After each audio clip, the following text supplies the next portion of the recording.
rayas, rayas, rayas.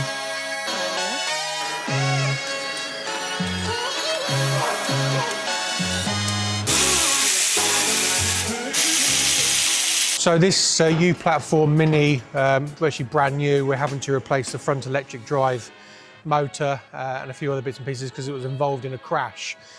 So the customers brought it to us to repair. So this is the old electric motor on the front axle. So we're replacing that, but we've got to swap over the EME, which is the engine motor electronics. So that comes out of that and goes into the new one. And then Simon will get it all built back up and then we'll get the battery down next. So it's obviously quite a big job. So we're replacing the front electric motor. We've got to replace the SME, which fits inside the battery compartment. So we've got to split the battery compartment down.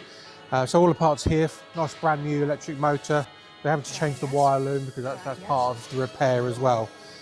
So we'll get the battery down tomorrow. You can see us splitting that and getting it ready to be repaired.